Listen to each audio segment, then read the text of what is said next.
कृतज्ञ हमारे अजय प्रदार प्रभु बहुत सुंदर विग्रह का दर्शन कराए। प्रभु कहाँ के विग्रह थे आज? ये पुणे के थे प्रभु।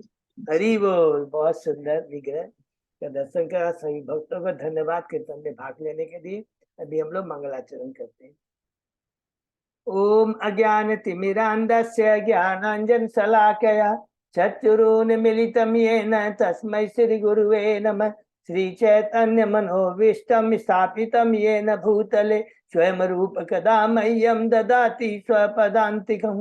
वन्देऽहं श्री गुरु श्रीयुतपद कमलं श्री गुरु वैष्णवांच श्री रूपं साग्रजातं सहगना रघुनाथं वितं तं सजीवं स्वादेतं सावभूतं परिजं सहितं कृष्ण चैतन्य देवं श्री राधा कृष्ण पादान सहगना ललिता श्री विशाखा वितांत च।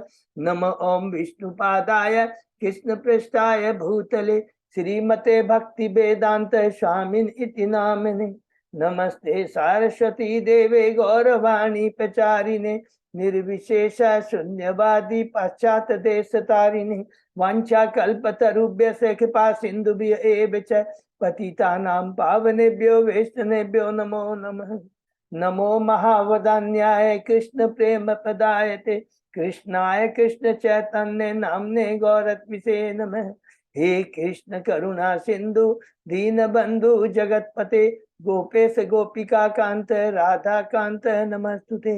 तप्त कांचन गौरांगी राधे बिंदाबनेश्वरी विषभानुसुते देवी प्रणमामि हरिप्रिय। नीलांचल निवासाय नित्याय परमात्मने बलभद्र सुभद्रायां जगन्नाथाय ते नमः। जय श्री कृष्ण चैतन्य प्रभु नित्यानंद श्री अद्वैत गदाधर श्रीवासादि गौर भक्तविंद।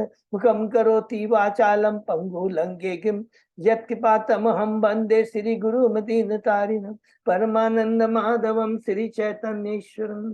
हरे कृष्ण कृष्ण कृष्ण हरे हरे हरे राम राम राम। श्री मंगलाचरण की जय। शिला प्रभुपाद की जय। हरे कृष्णा। आज की इस भागवतम चर्चा में सभी भक्तों का हार्दिक स्वागत है। सभी भक्तों के चरणों में मेरा सादर दंडवत प्रणाम है। हम बहुत ही भाग्यशाली हैं। गुरु आचार्य साधु राधा गोविंद राधा माधव परम वैष्णव की कृपा हमारे ऊपर कि हम सब भक्त लोग मिलकर के कई दिनों से श्रीमद् भागवतम के ऊपर चर्चा कर रहे हैं। अभी हम लोग कैंटो 4 के 28वें अध्याय में प्रवेश कर गए हैं, जिसका शीर्षक है अगले जन्म में पुनर्जन्म को स्त्री योनि। ये बहुत सुंदर अध्याय है।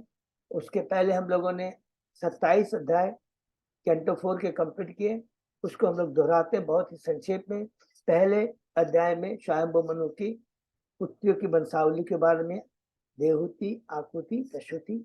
दूसरे अध्याय में शिव को दक्ष का अभिशाप, जिसमें शिव किस प्रकार दक्ष किस प्रकार शिव को अपमानित करता। तीसरे अध्याय में माता सती एवं भगवान शिव के संवाद, जिसमें भगवान शिव मना करते हैं माता शिव को उसके पिता द्वारा आयुर्वेद में जाने के लिए।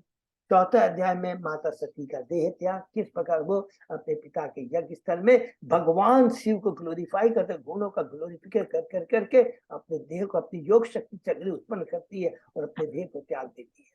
पांचवा अध्याय में भगवान शिव द्वारा दक्ष के यज्ञ का विध्वंस, वीरभद्र द्वारा किस प्रकार उसके यज्ञ को विध्वंस करते हैं जब उन्हें पता लगता है माता सती ने अपना देह त्याग दिया। छठवें अध्याय में भगवान ब्रह्मा जी के द्वारा शिव के पास जाकर गुण के मनाना, कैलाश धाम में जाते हैं और कहते हैं यज्ञ सब करना बहुत जरूरी। सातवें अध्याय में दक्ष द्वारा यज्ञ का संपन्न करना और शिव भगवान इसमें शिव भगवान की कृपा से यज्ञ बकरे का धड़ प्राप्त करता है, यज्ञ को पूरा करता है। स्वयं विष्णु आकर के उन्हें शिक्षा देते हैं। पहला पड़ाव खत्म, दूसरे पड़ाव में प्रवेश करते हैं। यहाँ से शुरू होता है स्वयंभू मनु के पुत्र वंशावली के बारे में। उत्तानपाद उनके दो, उत्तानपाद और प्रियव्रत उनके दो पुत्र हैं। उत्तानपाद के पढ़ रहे हैं। 5वें कैंटो के में हम प्रियव्रत के बारे में पढ़ेंगे। तो उत्तानपाद है, उनका पुत्र होता है ध्रुव महाराज। शीर्षक है 8वें अध्याय का ध्रुव महाराज का गृह त्याग और वनगमन। जिसमें किस प्रकार वे नारद मुनि की कृपा से भगवान की भक्ति कर करके भगवान को प्रसन्न करते हैं। 90वें अध्याय में हमने पढ़ा भगवान को प्रसन्न करके भगवान से आशीर्वाद कर करके किस प्रकार ध्रुव महाराज अपने महल को वापस चले जाते हैं। शीर्षक भी यही है, ध्रुव महाराज का अपने महल को वापस जाना।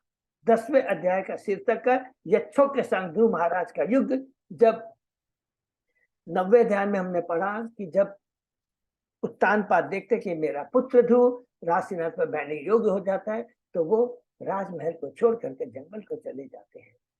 और जब ध्रुव महाराज राजसिंहासन पर बैठते हैं, विवाह करते हैं, 4 संतानें उत्पन्न होती है, 3 पुत्र 1 पुत्री।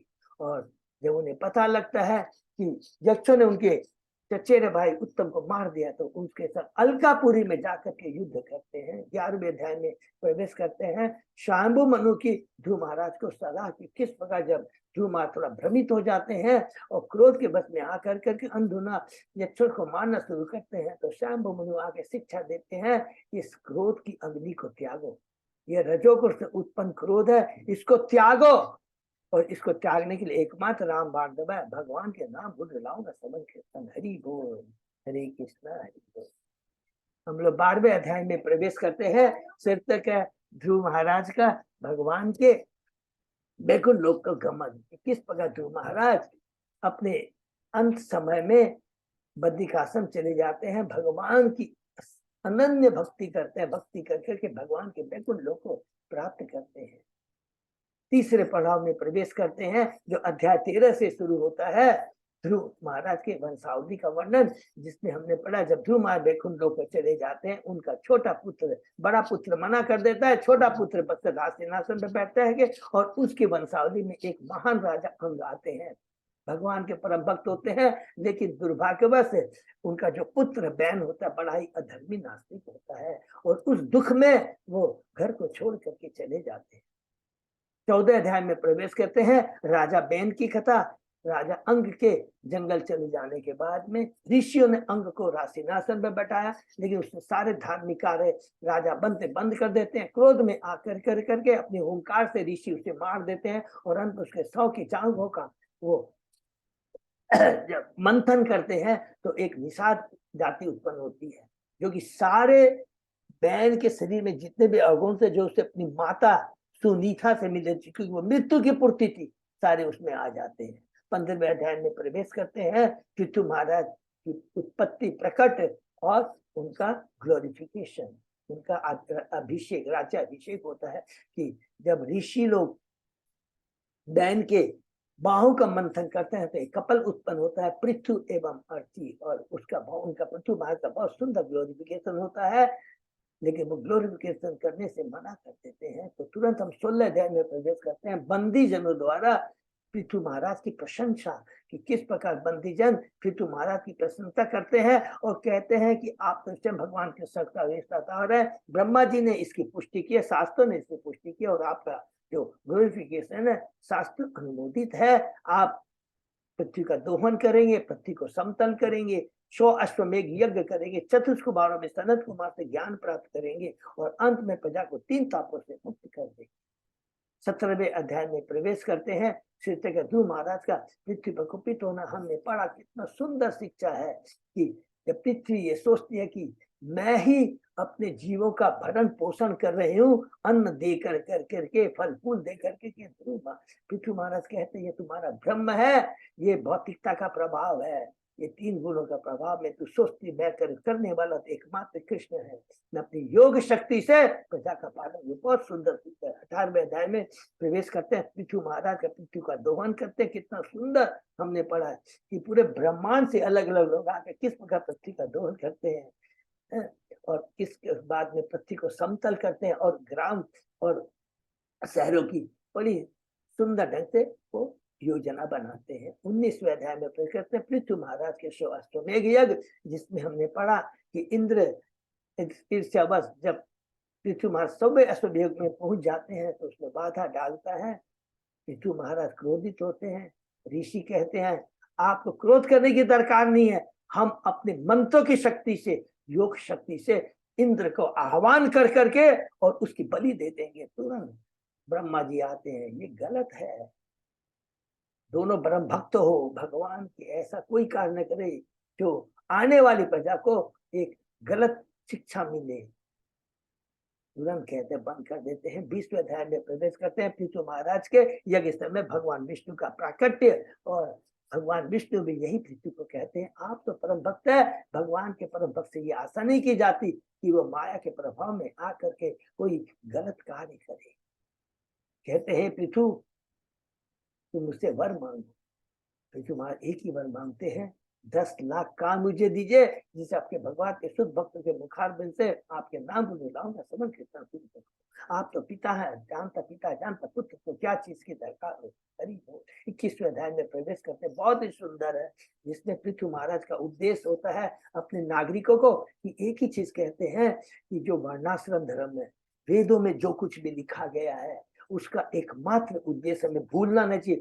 परम लक्ष्य को हम नहीं भूलना चाहिए। बाहरी दृष्टि से लगता है कि ये सारी भौतिक संपत्ति प्राप्त करने के लिए नहीं, ये उस समाज में एक सुव्यवस्था बना करके सब लोगों को अपने अपनी वृत्ति अपने गुणों के अनुसार कार्यों में लगा करके सबको भगवान की भक्ति से जोड़ना है। क्योंकि सबके अलग गुण, उनके अलग अलग होते हैं। ब्राह्मण के अलग गुण होते हैं, क्षत्रिय के अलग होते हैं, वैश्य के अलग, शूद्र के अलग होते हैं, लेकिन सबों का लक्ष्य एक ही होता है, भगवान की भक्ति करके भगवान के धाम प्राप्त करना। तो इसने करके उसके बाद में चतुष्कुमार वहां पहुंच जाते हैं। हम लोग पहुंच जाते हैं 22वें अध्याय में। चतुष्कुमार का पृथु महाराज से भेंट होना शीर्षक है, और किस प्रकार पृथु महाराज एक परम वैष्णव का सेवा करते हैं, उनका स्वागत करते हैं, उनके पांव का प्रक्षालन करते हैं, उस जल को पूरे अपने ऊपर, अपने परिवार को, अपने सारे नागरिकों के ऊपर छिड़कते हैं। हरि बोल। प्रश्न करते हैं जीवों की कुशलता किसमें है? उत्तर में सनत कुमार कहते हैं भगवान की भक्ति, और वो भगवान की भक्ति भक्तों के संग रह के करनी चाहिए। 23वें अध्याय में प्रवेश करते हैं। पृथु महाराज का भगवान के वैकुंठ धाम को जाना कि किस प्रकार पृथु महाराज कुछ समय के बाद में जब देखते हैं कि ये मुझे महल छोड़ देना चाहिए और मेरे पुत्र राज्य संभालने के योग्य हो जाते हैं, अपनी पत्नी अर्ची को लेकर जंगल में चले जाते हैं। पृथु महाराज भगवान की भक्ति करते हैं और अर्ची भी भगवान की भक्ति करती है, और परम वैष्णव अपने पति पृथु की सेवा करके दोनों वैकुंठ लोक को चले जाते हैं। तीसरा पड़ाव यहाँ खत्म होता है। हम चौथे पड़ाव में प्रवेश करते हैं। शीर्षक है भगवान शिव द्वारा दी गई स्तुति का गान। बहुत सुंदर है। इसमें हमने पढ़ा पृथु महाराज के वैकुंठ लोक चले जाने के बाद उनके सबसे बड़ा पुत्र विजिताश्य, उसने शिखंडनी और नव स्मृति दो उनकी पत्नियां थी, और नव स्वती से उनके 6 पुत्र होते हैं, जिसमें प्राचीन वरी सबसे बड़े होते हैं। और प्राचीन वरी ने समुद्र की पुत्री शतदूषण से ब्याह किया। उसके 10 पुत्र होते हैं जो प्रचेता कहलाते हैं, और उन सबों को प्राचीन वरी स्वयं, वो याद रखें प्राचीन भगवान का भक्त है, हाँ है, वो भेज देता है जंगल में तपस्या करने के लिए। भगवान शिव उनको दर्शन देते हैं, वो भी भगवान की कृपा से स्वयं भगवान शिव को भेज देते हैं और उन्हें रुद्र गीत के बारे में बताते हैं। 4 पार्टों में हमने पढ़ा। पहला, भगवान शिव भगवान वसुदेव को प्रार्थना करते हैं कि मेरी चेतना कॉन्शियसनेस को आप शुद्ध करें, हे शंकर। दूसरा, शंकरसन भगवान आप मेरी मिथ्या अहंकार को नष्ट करें। हे प्रद्युम्न मेरी को सत बुद्धि दे, और हे अनिरुद्ध मेरी मन इंद्रियों को कृष्ण की सेवा में लगा। बहुत सुंदर, इसको बार बार रिपीट करें। फिर भगवान के रूप का वर्णन करते हैं, मुखार बिंद से लेकर चरणों का, और उसके बाद में कहते हैं इस भगवान को प्राप्त करने के लिए एकमात्र साधन है भक्ति। न कर्म योग से, न ज्ञान योग से, न ध्यान योग से हम भगवान को नहीं प्राप्त कर सकते हैं। एकमात्र भक्ति से ही, अनन्य भक्ति से ही हम भगवान को प्राप्त कर सकते हैं। ये शिव भगवान स्थापित करते हैं और अप्रकट हो जाते हैं। और इधर जो प्रचेता है 10 हैं, वो चले जाते हैं समुद्र के अंदर 10,000 वर्ष तक तपस्या करते हैं। हम 25वें अध्याय में प्रवेश करते हैं। शीर्षक है राजा पुरंजन के गुणों का वर्णन। यहाँ से राजा पुरंजन की जो एलिगोरिकल स्टोरी है, रूपक स्टोरी का बहुत सुंदर नारद मुनि ने वर्णन किया है। जब वो देखते हैं कि भगवान का भक्त प्राचीन वरी कर्म कांड में लग गया है, तुरंत वहां पर जाते हैं। वो कहते हैं इस कर्म कांड से तुम क्या प्राप्त करना चाहते हो? सबसे पहला प्रश्न, ये बहुत इंपॉर्टेंट प्रश्न है कि जीव को पहले ये जानना है कि ये जो मैं भौतिक कार्य करता हूँ, भौतिकता में अपने को लिप्त करता हूँ, इसका चरम लक्ष्य क्या है, इसका उद्देश्य क्या है। जब खुद ही प्रश्न करने लगेंगे तो अपने आप उत्तर मिल जाएगा। उत्तर नहीं मिलता तो गुरु के पास जाना चाहिए। और जब हमारी जरा भी एक इच्छा जिज्ञासा उत्पन्न तो स्वयं गुरु आ जाते हैं। केवल हमारी इच्छा व्यक्त होनी चाहिए जानने की, बस तुरंत वहां पर नारद मुनि आते हैं और कहते हैं कि तुम इस कर्म कांड से क्या जानना, क्या प्राप्त करना चाहते हो। देखो, तुम जिन पशुओं का तुमने हत्या की है, वे अपने नखों से तुम्हारे को बद्ध करेंगे, तुम्हारा वध करेंगे, तुम्हारा इंतजार कर रहे हैं। उसके बाद में यहाँ से शुरू होती है, वो बताते हैं पुरंजन की कहानी कि पुरंजन जिसकी बहुत सारी भौतिक इच्छाएं थी, इच्छाओं को पूर्ति करने के लिए घूमता रहता है, भारत की नगरी में पहुंचता है जिसके 9 द्वार है। बुद्धि रूपी पुरंजनी से उसकी मुलाकात होती है, उसके प्रति आसक्त होता है और उसमें पुरंजनी कहती है कि ये 9 द्वार वाली नगरी है, मैं तुम्हारी जो भी भौतिक इच्छाएं हैं तुम्हारी इसमें पूरी होंगी। और अंत में बहुत सुंदर बात कहते हैं प्रभुपाद जी की, तुम्हें ये पालतू जानवर की कुत्ते की तरह वो क्या है, अपनी उस पुरंजी के प्रति आसक्त हो जाता है। और हम लोग 26वें अध्याय में प्रवेश करते हैं। बहुत ही सुंदर अध्याय है। इसमें क्या है, राजा पुरंजन का आखेट के लिए जाना और रानी का क्रुद्ध होना। कि पुरंजन जीव की भौतिक इच्छाएं अनलिमिटेड है, ये बहुत इंपॉर्टेंट है इसको याद करना। वो तुरंत आखेट के लिए अपनी पत्नी को छोड़ करके लिए चला जाता है और अनगिनत फिर पशुओं का वध करता, शिकार करता है, थक जाता है, पुनः वापस आता है, ज्ञान प्राप्त होता है। उस समय भगवान एक मौका देते हैं कि जीव प्रश्न करे हमारा जीवन का लक्ष्य क्या है। लेकिन पुनः वो अपनी पत्नी के प्रति आसक्त हो जाता है और भोग विलास में लग हो जाता है। तुरंत हम लोग 27वें अध्याय में प्रवेश करते हैं। बहुत ही सुंदर अध्याय है कि जब पुरंजन अपनी पत्नी के संग भोग विलास में व्यस्त रहता है, हम लोग 27 में शीर्षक है राजा पुरंजन की नगरी पर चंड वेग का धावा। हरि बोल। नारद ने कहा, इस प्रकार पुरंजन की पत्नी अपने पति के साथ निश्चय जीवन व्यतीत करके उसे सारा आनंद प्रदान करने लगी। ये कितनी बड़ी शिक्षा है। वो भूल गया कि मैं कौन हूँ, जीवन का उद्देश्य क्या है। उसके 1100 पुत्र, 100 पुत्रियां होती हैं, एक एक पुत्र से 100 के पुत्र होते हैं। और इस प्रकार वो पूरा पंचाल देश पूरे पुरंजन के पुत्र पौत्रों से भर जाता है। उसके बाद में यहाँ पर बहुत सुंदर कहते हैं, पुरंजन भूल जाता है कि समय कैसे बीत रहा है। वहां पर प्रचंड चंड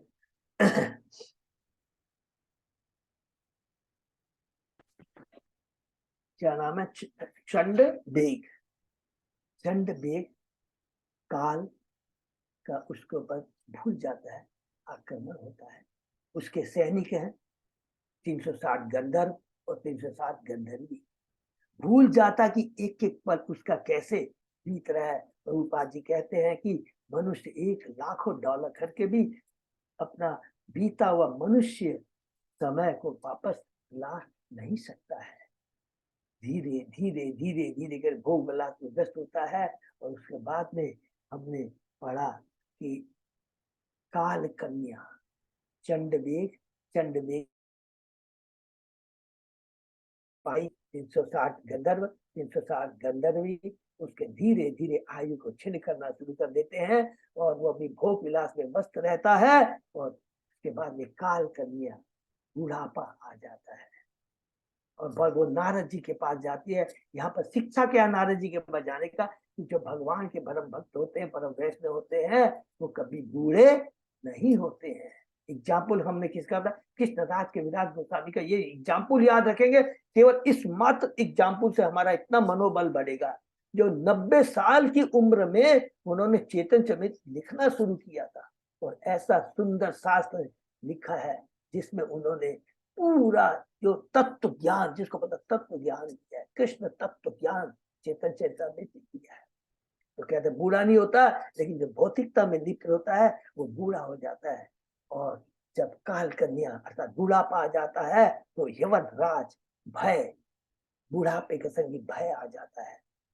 और उसके बाद प्रज्वार के बारे में पढ़ा, वो प्रज्वार जो मृत्यु के नडी अर्थात जीव के संग बुढ़ापे के संग रोग आते हैं, दुनिया भर के अनगिनत सैनिक रोग आकर के शरीर को अटैक करते हैं अंत में। तो हमने पढ़ा, क्या पढ़ा? चंडवेग, उनके 720 सिपाही, उसके बाद में काल कन्या, उसके बाद में यमनराज जो भय और प्रज्वल आकर करके इस प्रकार राजा पुरंजन को दुखी करते। 28वें अध्याय में हम लोग प्रवेश करते हैं। अगले जन्म में पुनर्जन्म को स्त्री की जोड़ी मिलती है।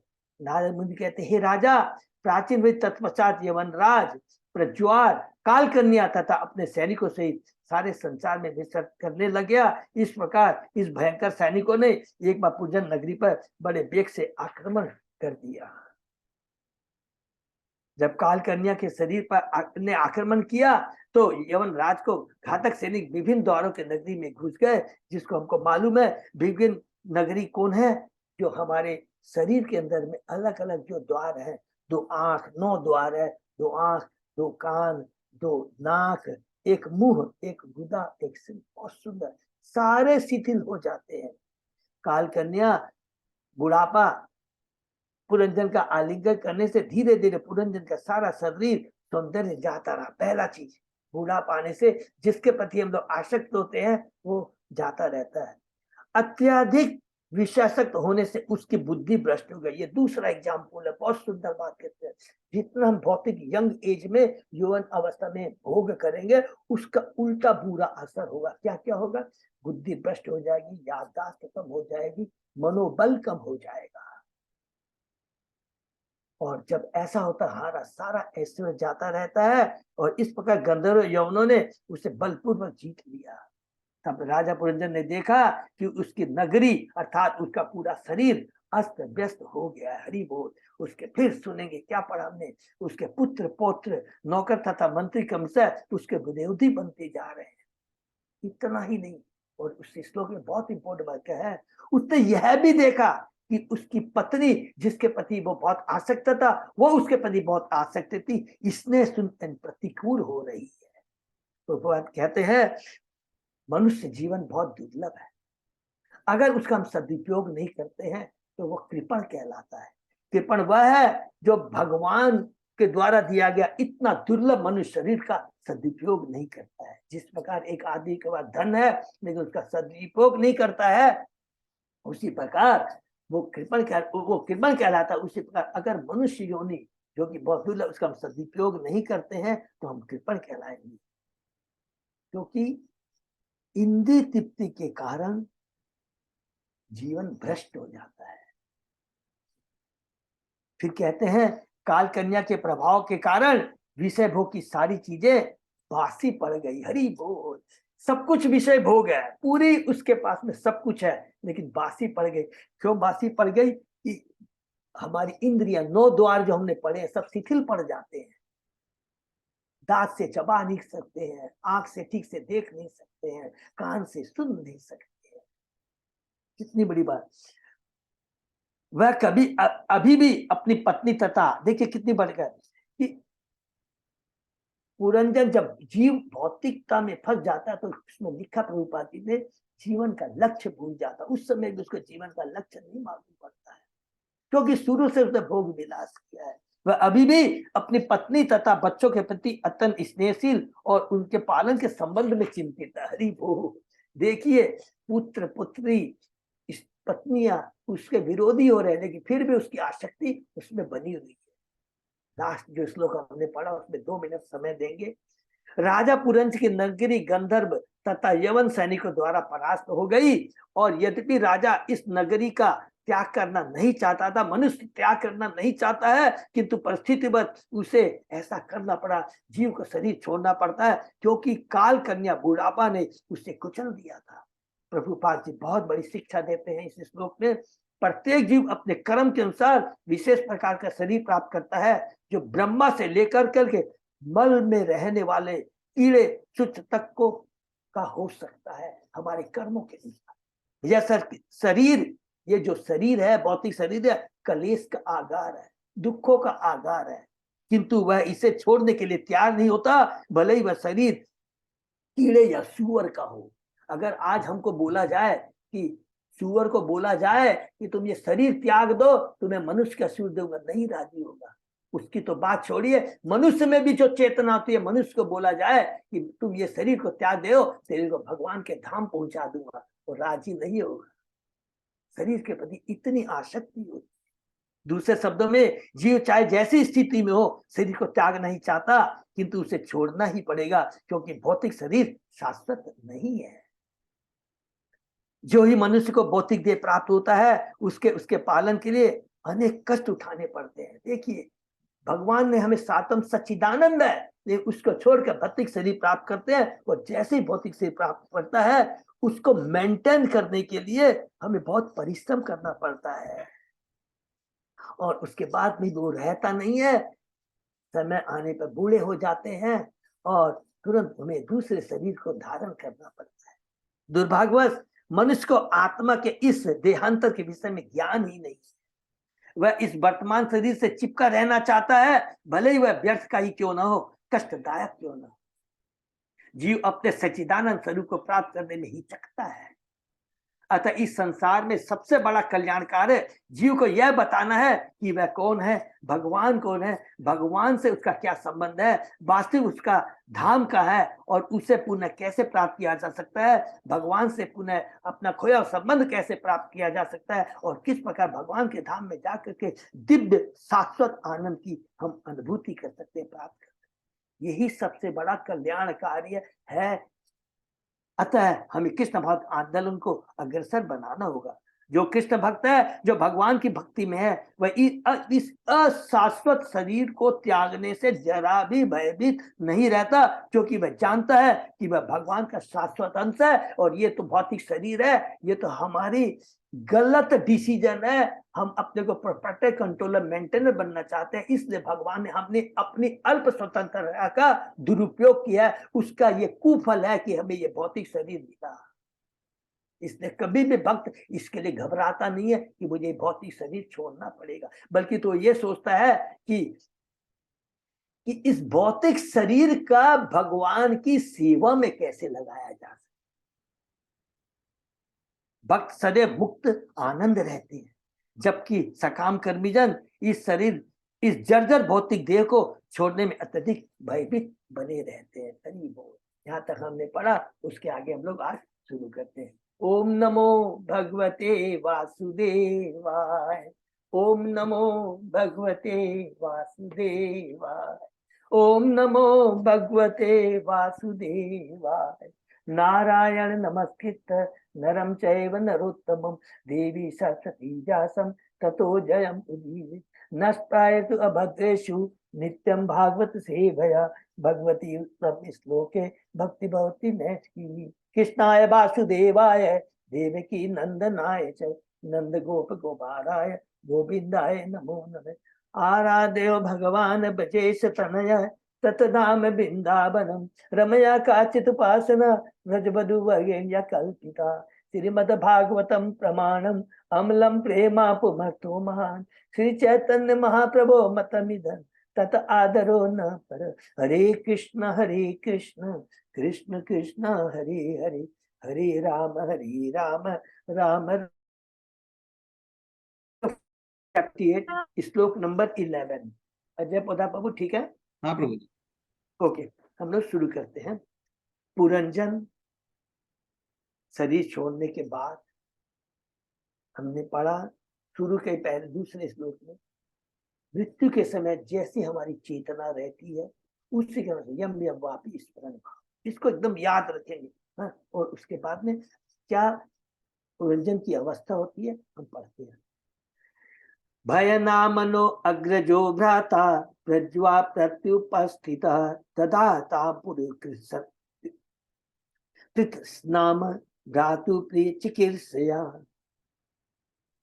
ऐसी दशा में यमनराज के बड़े भाई प्रज्वाल ने अपने छोटी भाई भय को प्रसन्न करने के लिए नगरी में आग लगा दी।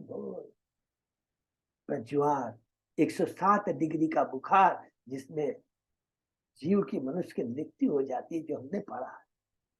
वैदिक प्रथा से 100 का ही अग्निदाह किया जाता है, किंतु मृत्यु के पूर्व भी एक दूसरी अग्नि होती है जिसे प्रज्वार या विष्णु ज्वार कहा जाता है। चिकित्सा विज्ञान इसकी पुष्टि करता है कि यदि मनुष्य का ताप 107 डिग्री से अधिक बढ़ जाता है तो मनुष्य तुरंत मर जाता है। यह प्रज्वार जीव को जीवन की अंतिम अवस्था में दहकती अग्नि में छोड़ देता है, और ये हमको मालूम होना चाहिए।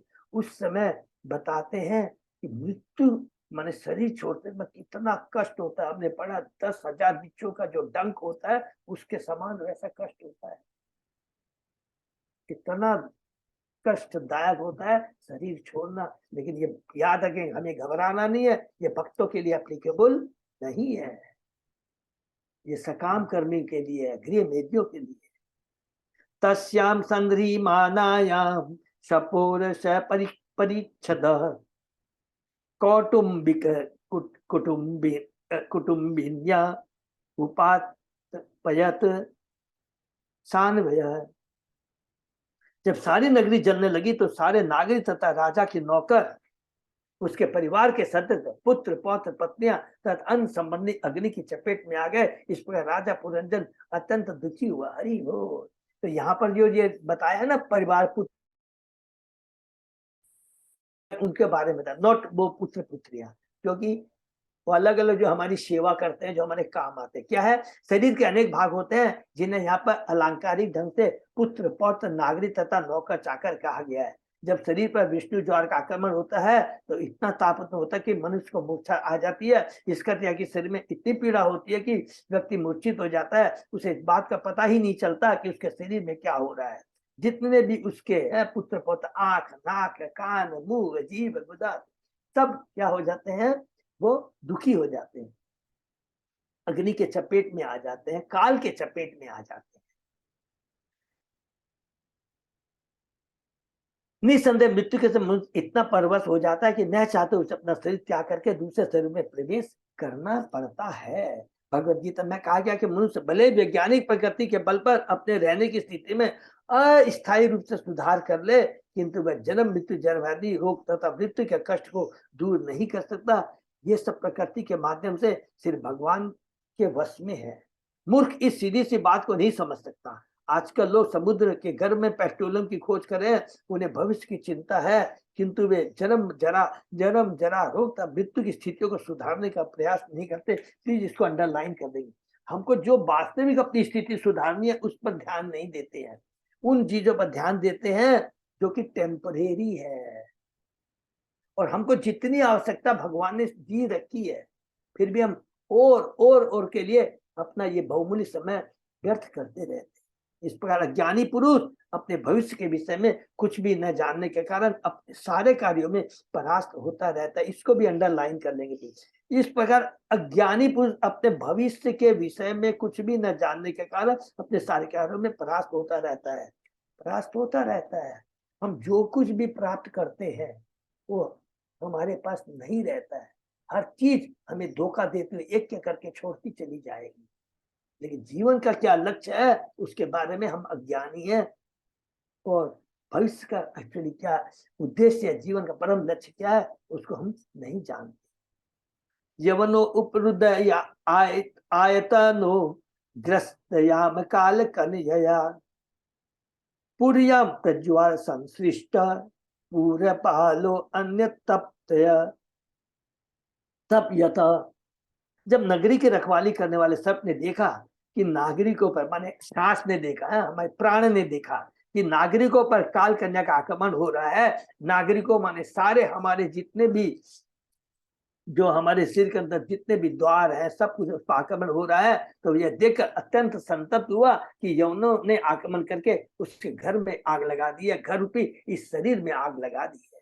जीव दो प्रकार के शरीर में आवृत रहता है, सूक्ष्म शरीर तथा स्थूल। मृत्यु के समय स्थूल नष्ट हो जाता है, किंतु सूक्ष्म शरीर द्वारा जीव दूसरे स्थूल शरीर में ले जाया जाता है। तो हम लोग सिंपली है, गीता में बार बार पढ़ा है कि मन बुद्धि अहंकार, जब हमारा ये भौतिक शरीर तुच्छ 5 तत्वों से बना शरीर छूटता है, उस समय हमारी मृत्यु के समय जैसी भी चेतना रहती है, वो टेप रिकॉर्डर का काम करते हैं मन बुद्धि आकार, और उसके चेतना के अनुसार, स्वभाव के अनुसार, कर्म के अनुसार हमें उसी प्रकार का शरीर प्रदान करते हैं, मिल जाता है। एक दूसरे के शरीर में आत्मा को ले जाने का कार्य करता है ये सूक्ष्म शरीर, मन बुद्धि आकार। इस सूक्ष्म शरीर को पूरी के रक्षा सर्प के रूप में अंकित किया गया है। जब चारों ओर आग लगी हो तो नगर का रक्षक पुलिस अधीक्षक भी भगकर नहीं निकल सकता। जब नगरी में सुरक्षा स्थापित रहती है और आग का अभाव होता है तो पुलिस अधीक्षक नागरिक पर अपना अधिकार जता सकता है, किंतु जब नगरी के चारों ओर से आक्रमण हो रहा हो तो वह निरुपाय बन जाता है। जो ही प्राण स्थूल शरीर को त्यागना चाहता है तो सूक्ष्म शरीर भी पीड़ा का अनुभव करने लगता है। हरि बोल।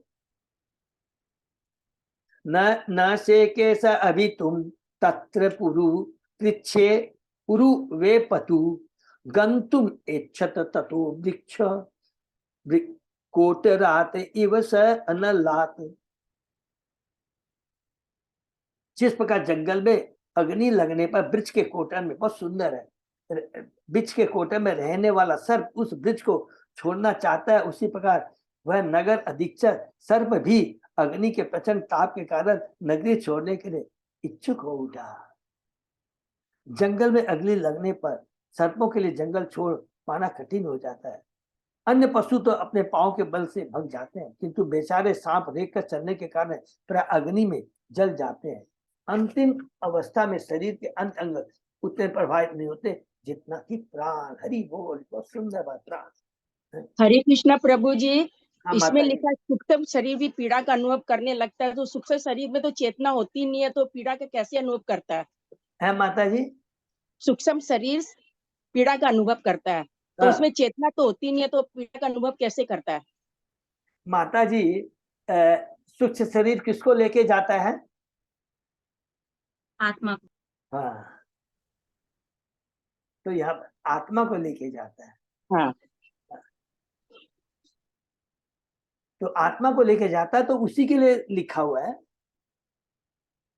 फिर से कौन सा? इस सूक्ष्म शरीर को पूरी के रक्षक सर्प के रूप में अंकित किया गया है। जब चारों ओर आग लगी हो तो नगर का रक्षक कौन सी लाइन में लिखा माता जी? फिर से पढ़ेंगे तो पहले वाले श्लोक में प्रभु जी, लास्ट वाला 13 श्लोक में, 13वां नंबर श्लोक में, लाख जो ही प्राण स्थूल को त्यागना चाहता है भी पीड़ा का अनुभव करने लगता है। जो ही हाँ। प्राण स्थूल शरीर को त्यागना चाहता है सूक्ष्म शरीर भी पीड़ा का अनुभव करने लगता है। तो इसका मतलब मेरे ख्याल से सूक्ष्म शरीर जो है उसके संग में कौन रहता है? आत्मा ही तो रहती है। प्राण आत्मा, सूक्ष्म शरीर तो हमेशा आत्मा के संग में रहता ही है, क्योंकि स्थूल शरीर और सूक्ष्म शरीर वेदना अनुभव करता है, स्थूल शरीर नहीं। स्थूल शरीर तो नष्ट हो जाता है। सूक्ष्म शरीर कर सकता है क्योंकि उसमें आत्मा है, चेतना, यस मतलब यस, मन, वही मैं बुद्धि, बोल रहा अहंकार हूँ। सभी है। हरे कृष्णा प्रभु जी, हाँ, जो सूक्ष्म शरीर है वो तो यातना तो सहता ही है ना, तो उसमें चेतना होती है तभी ना सहता है वो आत्मा। नहीं माता जी, आप ऐसे कीजिए, जो सूक्ष्म शरीर होता है आत्मा का इफेक्ट उसका ऊपर पड़ता है। Yes, very good, exactly. देखिए, चेतना और जो भी सुख दुख का अनुभव करता है शरीर करता है, हम लोगों ने पढ़ा है। आत्मा क्या करती है? वो तो सच्चिदानंद अनुभव नहीं करती है, लेकिन आत्मा के अंदर में चेतना होती है। ये सबको मालूम है। तो वास्तविक चेतना किसमें होती है? आत्मा में होती है। तो आत्मा के माध्यम, उस चेतना के माध्यम से सूक्ष्म शरीर भी पीड़ा का अनुभव करता है। अगर वही आत्मा भौतिक शरीर में होती है तो भौतिक शरीर कष्ट का अनुभव करता है कि नहीं? ठीक है माता जी? ठीक है प्रभु जी, बहुत क्लियर है ना? हाँ, आगे बढ़ जाए। ये कभी नहीं बोलेगा। अगर जब शरीर जो भी सुख माने जो भी चेतना के माध्यम से, आत्मा ही के माध्यम से मिलती है, अदरवाइज वो तो ये क्या है कि सूक्ष्म शरीर है। जैसे ही आत्मा शरीर, जैसे आत्मा भौतिक शरीर को जो पात्र से बना है उसमें कभी सुख दुख का अनुभव होता है क्या? नहीं, क्योंकि आत्मा नहीं। लेकिन जहां आत्मा रहती है तो सूक्ष्म शरीर के संग में रहती है तो उसको भी पीड़ा का अनुभव होता है, क्योंकि आत्मा की चेतना के कारण, जैसा कि हमें हमारे कार्तिक कृष्णदास प्रभु ने बताया। ठीक है, हम लोग आगे बढ़ते हैं।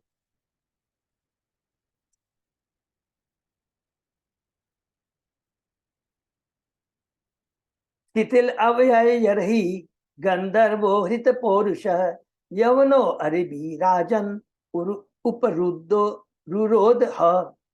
गंधर्वों तथा वैन सैनिकों द्वारा उस सर्प का शरीर जर्जर कर दिया, क्योंकि उन्होंने उसकी शारीरिक शक्ति को परास्त कर दिया था। जब उसने शरीर त्यागना चाहा तो उसके शत्रुओं ने रोक लिया। हरि बोल। अपने प्रयास में विफल होने के कारण वह तेजी से रोने लगा।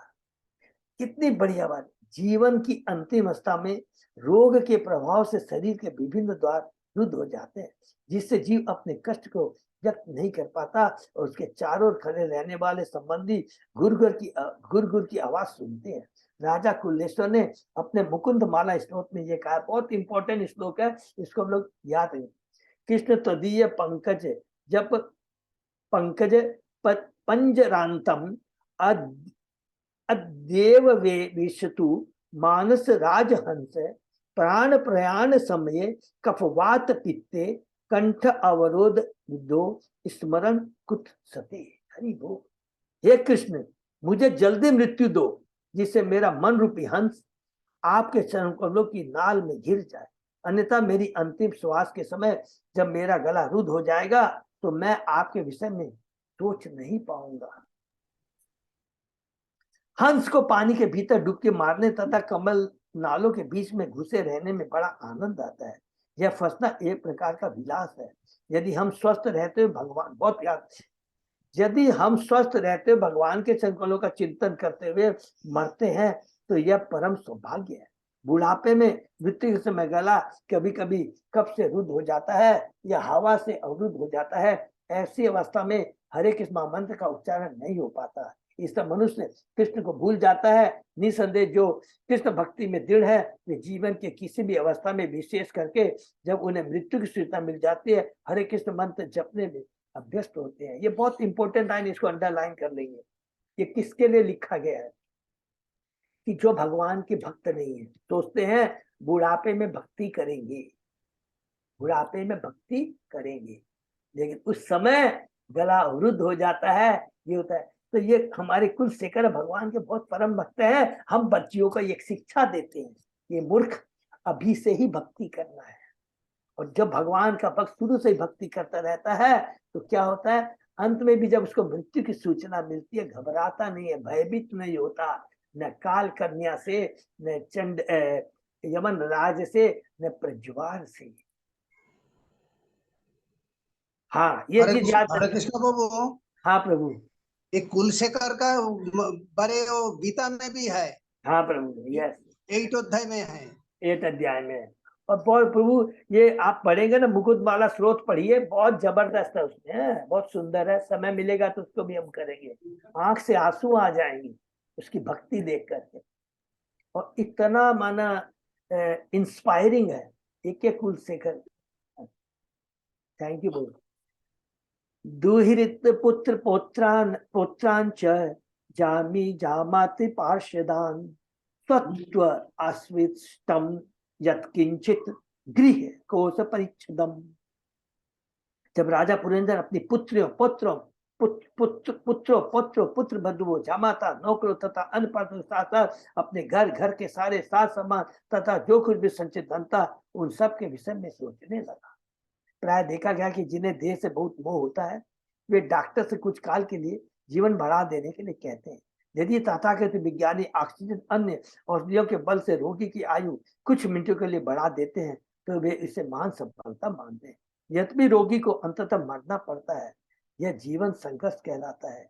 रोगी तथा डॉक्टर मृत्यु के समय जीवन अवधि बढ़ाने के विषय में सोचते हैं, जबकि पहले से शरीर के सभी अवयव प्राय मृत प्राय हो चुके होते हैं। सारे पुत्र पौत्री, आंख, कान, नाक। देखिए कितनी बड़ी अंदर इंपॉर्टेंट बात लिखा है।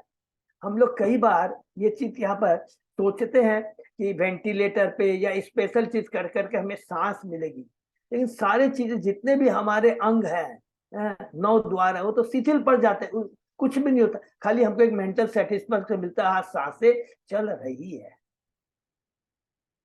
और अभी तो इस पर हम लोग डिस्कस नहीं करेंगे, अभी तो ये बिजनेस बन चुका है कि वास्तव में पेशेंट मर चुका है, लेकिन स्टिल उसको वेंटिलेटर पर रख कर करके आर्टिफिशियल उसकी सांसें करते हैं, और इस तरह का ये बिजनेस बन चुका है। कोरोना में बहुत हुआ था प्रभु जी। बहुत हुआ माता जी, उनको नरक में भी जगह नहीं मिलेगी। हाँ, ये सास तो मिलेगा, उनको नरक में भी जगह नहीं मिलेगी है? तो ये एक अलग, इसलिए बहुत दुख की बात है। अहम मम इति स्वीकृत्य गृहे सुकम कुमतिर गृही दद्यो प्रमदयादीनो विप्रयोग उपस्थिते। राजा पुरंजन अपने परिवार के प्रति तथा मैं और मेरे विचार में अत्यधिक आसक्त था, जो कि देहूती ने कहा था, मैं और मेरी की ये जो भावना से मैं ग्रसित हो चुकी हूँ, अपने कपिल भगवान को कहती हूँ। क्योंकि वह अपनी पत्नी के प्रति अधिक मोहित था, इसलिए मैं पहले से दीन बन चुका था। वियोग के समय वह अत्यंत दुखी था। वियोग के समय वह अत्यंत दुखी था। इस श्लोक में स्पष्ट कि मरते समय भौतिक सुख के विचार कहीं नहीं जाते। यह सूचित करता कि जीवात्मा सूक्ष्म शरीर मन बुद्धि अहंकार द्वारा ले जाया जाता है। अहंकार के कारण जीव अभी भी भौतिक सुख भोगना चाहता है और उनको न भोग पाने से वह दुखी रहता है।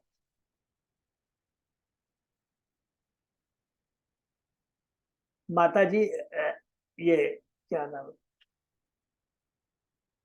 जो माता जी नाम बोले, जो प्रश्न किया, अरे हाँ प्रभु जी, मैंने किया था।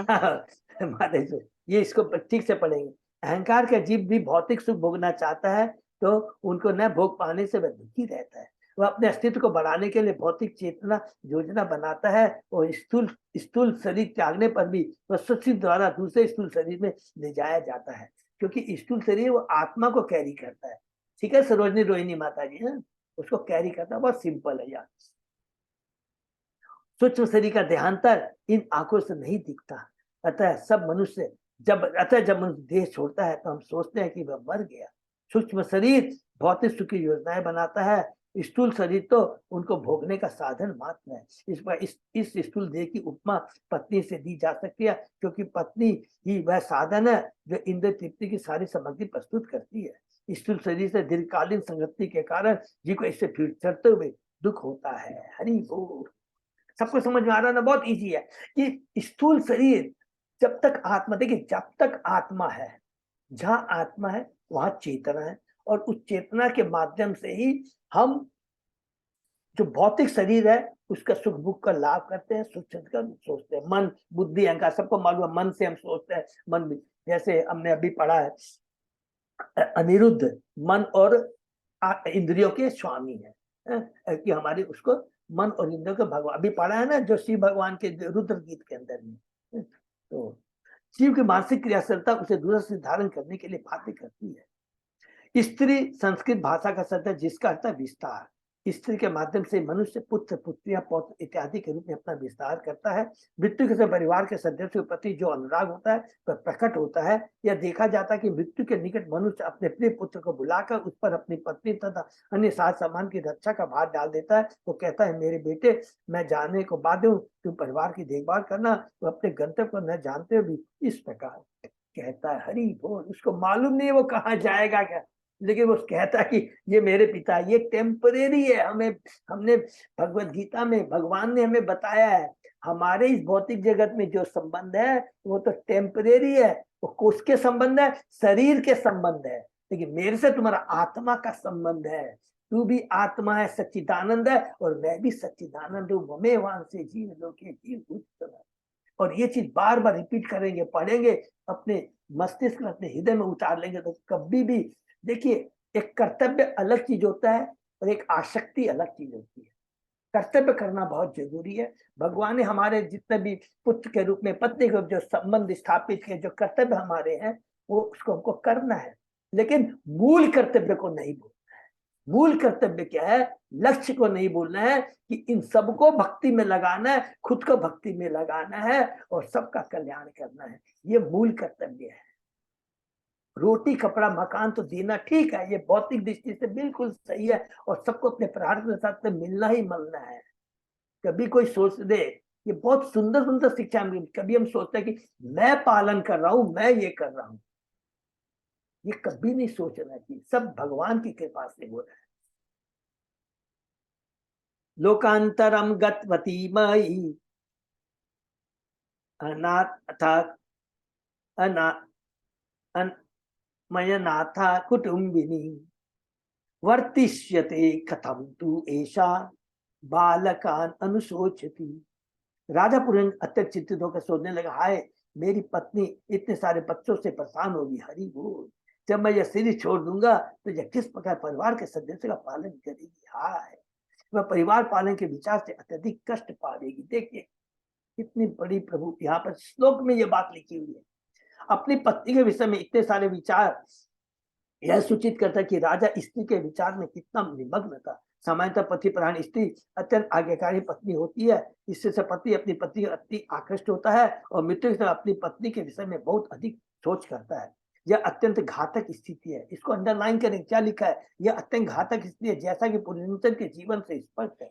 यदि मृत्यु के समय कृष्ण के बजाय कोई अपनी स्त्री के विषय में सोचता है तो वह निश्चय भगवान के धाम नहीं जा सकता, अपितु तो स्त्री का शरीर धारण करके उस करके नया जीवन अध्याय प्रारंभ करना पड़ता है। इसको अंडरलाइन कर ले। आसक्ति भगवान के प्रति होनी चाहिए और वही चेतना हमें अपने में डेवलप करनी है, वो प्रैक्टिस करनी है। पति पत्नी जिसको भी हो, इवन पुत्र पुत्री, सब में ये डेवलप करना है। न मई अनासिते भुंजते नास्ताने स्नाति मत परा मई रुष्टेषु संत्रस्ता भतर्षिते यतवाक भया।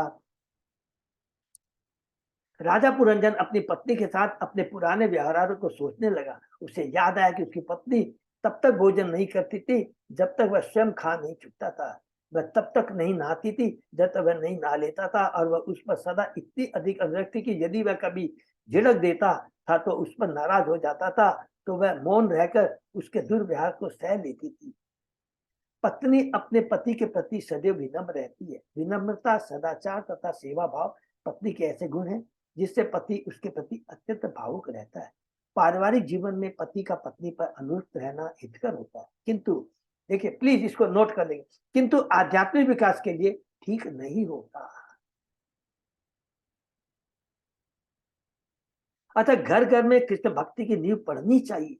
यदि कृष्ण भक्ति में पति तथा पत्नी एक दूसरे पर अनुरक्त है तो एक दूसरे को लाभ पहुंचा सकते हैं, क्योंकि कृष्ण ही उनके अस्तित्व का केंद्र बिंदु है। अन्यथा यदि पति अपनी पत्नी के प्रति अधिक अनुरक्त रहता है तो अगले जन्म में वह स्त्री बनता है। इसी प्रकार पति पर अत्यधिक होने से स्त्री को अगले जन्म में पुरुष बनना होता है। निसंदेह पुरुष बनना स्त्री के हित में है, किंतु पुरुष के लिए स्त्री बनना तनिक भी लाभप्रद नहीं है।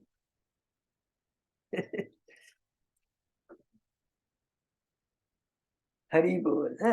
तो इसमें हम लोग बोलने की बात सिंपल कहानी है, हमको इसमें इतना नहीं जाना। प्रभुपाद जी बहुत कृपालु और सच बताते हैं कि हमें आसक्ति होने की भगवान के प्रति सिंपल है। इसका मतलब ये नहीं है, देखिए इसका कोई अर्थ का अनर्थ नहीं निकालना है, इसके आंतरिक मीनिंग को समझना है। बहुत प्रेम होना चाहिए, व्यवहार अच्छा होना चाहिए, बहुत अच्छा है भौतिक दृष्टि से, सामाजिक दृष्टि से और एक कुशल गृहस्थ जीवन के लिए, लेकिन मूल लक्ष्य को नहीं भूलना है। बस प्लीज यही बात है, मूल लक्ष्य को नहीं भूलना है। नहीं तो अगर हम भौतिक आसक्ति रहेगी, मूल लक्ष्य को भूल जाएंगे तो कोई बात नहीं, अगला जन्म जरूर मिलेगा। जैसे कह दिया स्त्री का या पुरुष का मिलेगा, कुछ भी मिल जाए। ये सब चीज देखिए प्रभुपाद जी हर जगह बोलते हैं, केवल पुरुष तो एक कृष्ण है, बाकी सभी स्त्री है। सबको मालूम है ना, क्योंकि कृष्ण ही शक्तिमान है और सभी शक्तियां हैं और शक्तियां स्त्रीलिंग होती है। बहुत सिंपल चीज है, ये सब में कभी दिमाग नहीं लगाना। हरि बोल। प्रबोधयति मां अभिज्ञम वयुषिते शोक कर्षिता वतर्म एतत् गृहमेधियम वीर शूरपि नेष्यति। राजा पुरंजन सोचता रहा कि उसके मोहग्रस्त होने पर किस तरह उसकी पत्नी उसे अच्छी तरह सलाह देती थी और उसके घर के बाहर चले जाने पर वह कितनी दुखी रहती थी। यद्यपि वह अनेक उत्तम वीरों की माता है तो भी राजा को डर है कि वह गृहस्थी का भार नहीं ढो सकेगी।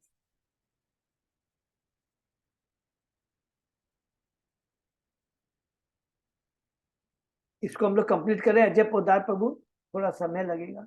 हाँ थोड़ा बड़ा है प्रभु जी। तो हम लोग यही संवाद, क्योंकि जंपिंग नहीं करना, एक एक चीज को देखिए।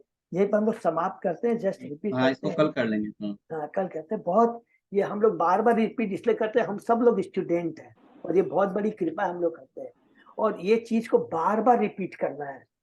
पूरी गीता भागवतम में, पूरी गीता में आपने प्रथम अध्याय के प्रथम श्लोक से पूरे 18 अध्याय के लास्ट श्लोक में जाएंगे, प्रभुपाद जी की कृपा से एक एक श्लोक में ये चीज मालूम पड़ जाएगा कि जीवन का लक्ष्य, मनुष्य का जीवन बहुत दुर्लभ है, नंबर 1, और लक्ष्य को नहीं भूलना। लक्ष्य क्या है? भगवान से खोए पुनः संबंध को स्थापित करना है। भगवान ही शाश्वत पिता है, हम भगवान के शाश्वत अंश हैं, पहला चीज। और कोई दूसरी भी चीज भी देखिए, इवन ध्यानी तक का है, ध्यानी का भी पढ़ा है, ज्ञानी का भी पढ़ा है, कोई भी भगवान के धाम नहीं जा सकता, केवल एकमात्र भक्ति के माध्यम से ही जा सकता है। तो भक्ति शुरू से ही कर, आसक्ति कृष्ण के प्रति रखनी है। भौतिक गृहस्थ जो जीवन है उसको अच्छा बना के रखना है, क्योंकि देखिए कोई भी कंफ्यूजन नहीं होता जी। अगर सपोज कीजिए घर में कला है, तो जब कला होता है तो आप पहला स्टेप सोचे कि हमारी चेतना उस समय किस लेवल की है। बहुत सिंपल, एक एक कर, या तो रजोगुणी होगी या तमोगुणी, ये दो भाव रहते हैं गुणों के, तभी तो हमारे में कले होता है, ईगो की भावना रहती है, तू गलत है मैं सही हूं। लेकिन जैसे ही हम लोग सतोगुणी लेवल पे चले जाते हैं, आप देखेंगे स्वतः ही मन में आएगा, क्या बोलेंगे? हाँ ये मेरी गलती है। जैसे आप बोल देते कि ये मेरी गलती है, दूसरे सामने वाले का जो रजोगुण भाव है तुरंत दब जाता है, वो सतोगुण में आ जाता है। बहुत सिंपल चीज है। और इन सारी चीज को बनाने के बाद जब इस लेवल पे पहुंचते हैं, तभी हम सोच सकते हैं कि जीवन का लक्ष्य क्या है। इसीलिए कहते हैं पहले पति पत्नी पुत्र पत्नी में अच्छा व्यवहार होना चाहिए, तभी तो हम सतोगुणी लेवल पे आकर भक्ति के बारे में सोच सकते। एक तो ये दिव्य शिक्षा है, लेकिन जब व्यवहार अच्छा आता है, अच्छा बनाते हैं, इतना हम लोग एक दूसरे पे आसक्त नहीं हो जाना चाहिए कि हम लोग भगवान को ही भूल जाए। ये बहुत इंपॉर्टेंट है। इसलिए क्या कहते हैं कि कई बार कहा गया है, इसके लिए खाली दूसरा एग्जाम्पल याद कीजिएगा, भूलिएगा, अंग महाराज को याद कीजिएगा। अंग महाराज को पुत्र की प्राप्ति की बहुत इच्छा थी, लेकिन जब पुत्र होता है अच्छा लगता है, लेकिन पुत्र निकलता है तो क्या बोलता? गुस्सा नहीं, पहले तो दुख होता है, लेकिन बाद में कृष्ण भावना में आ जाता है, तुरंत बोलता है ये मेरे लिए वरदान है। अगर ये बहुत अच्छा होता तो मेरी इसके प्रति आसक्ति हो जाती और मैं भगवान को भूल जाता। तो इस तुच्छ चीजों को संक्षेप में ये बोला जा सकता है कि इस भागवतम गीता के ज्ञान से मैं ये रहता, बैलेंसिंग इज रिक्वायर्ड, कि भौतिक लेवल पे भी हमारा जो कर्तव्य है उसे करना है, लेकिन उसको रखने का उद्देश्य क्या है? कृष्ण की प्राप्ति, कृष्ण की भक्ति करना है। केवल उसको मेंटेन करके उसमें आसक्त नहीं होना है, उसको मेंटेन करना है और उसको मेंटेन रखते हुए कृष्ण के प्रति आसक्ति रहना है। खाली उसको मेंटेन करके उसमें आसक्त नहीं होना है। यही चीज बताना चाहते हैं, ठीक है ना? आई थिंक सबको क्लियर हो गया इस चीज का। हाँ, ये बहुत इंपॉर्टेंट चीज है। तो यहीं पर विराम देते हैं। किसी का अगर कोई प्रश्न है तो हम लेते हैं। और ये चीज तभी आएगी जब बार बार हम सब भक्त लोग मिल करके एक दूसरे से हमेशा डिस्कस करेंगे। और दूसरी चीज बार बार रिपीट करता हूँ, और सारी चीजें का कि हम लोग सेवा का भाव रखें। जैसे माता जी लोग जाती है मंदिर में, कुकिंग करती है, ये बहुत इंपॉर्टेंट चीज है। इनसे खुद ही पूछेंगे जब जाती हैं, अरे भगवान के लिए मैं भोजन बना रही हूँ, भगवान के लिए माला पहन कर रही हूँ, भक्तों के से गारंटी है भगवान का धाम पक्का मिलेगा। आप अर्ची को ले लीजिए, किसी को भी ले लीजिए, देहूती को ले लीजिए, अर्ची को ले लीजिए, किसी को भी आप ले लीजिए। वैष्णव, कभी ये मत सोचिए पति नहीं, वैष्णव की आप सेवा कर रहे हैं। वैष्णव सेवा बहुत इंपॉर्टेंट है। और यदि पति वैष्णव मिल जाता है, सोने में सुहागा है। क्योंकि हमने सबने पूरा पढ़ा है कि पति अगर अच्छे कार्य करता है, उसका आधा हिस्सा पत्नी को मिलता है। लेकिन पति जो अच्छा कार्य करती है वो पति को नहीं मिलता है। हाँ, पत्नी गलत काम करती है तो उसका आधा भाग पति को भोगना पड़ता है। इसीलिए आपने जो पुरुष सुनना ही काफी है प्रभु जी। इसीलिए कभी पुत्र और पति पत्नी का मिलता, प्रभुपाद जी ने कहा ना, इसे याद रखिएगा। तो ये कोई बात, ये भौतिक लेवल में है, लेकिन भक्त मिल जाता तो सोने में सुहागा है। और पूरे शास्त्र में आप पढ़ेंगे,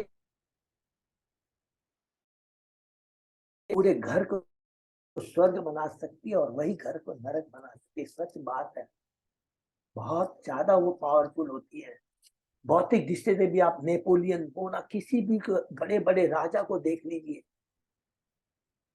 अगर स्त्री सही है वो कुछ भी कर सकती है, बहुत ताकत होती है उनमें, और उसका हमको सदुपयोग करना है, हमको उनका कभी दुरुपयोग नहीं करना चाहिए। ये बहुत इंपॉर्टेंट शिक्षा पूरी भागवत में। प्रभुपाद जी रोते हैं इसी बात के लिए, और सबसे पहले कहते हैं माताओं का ख्याल रखना बहुत जरूरी है, बच्चों का ख्याल रखना बहुत जरूरी है। नहीं तो वन संस्कार, इतनी डीप बातें अलग अलग आप पढ़ेंगे ना, तो बहुत हमारा कर्तव्य, बहुत इंपॉर्टेंट कर्तव्य है। इसलिए प्रभुपाद जी रोते थे हमेशा, पूरा पूरा माताओं का कितना ख्याल रखते थे वो पूरा। हरे कृष्णा है, तो ये विराम देते, बहुत बहुत धन्यवाद सभी भक्तों को। दंडवत प्रणाम प्रभु जी। और फिर हम लोग कल अजय प्रधान प्रभु, कोई भी कोई अनाउंसमेंट है प्रभु? नहीं प्रभु जी, announcement कुछ नहीं सर। बस थैंक यू सो मच। फिर हम लोग कल मिलते हैं। हरे कृष्णा प्रभु जी, दंडवत प्रणाम। दंडवत प्रणाम माता जी, दंडवत प्रणाम। सभी को धन्यवाद प्रणाम। आकर से नहीं विराम देते हैं, फिर कल से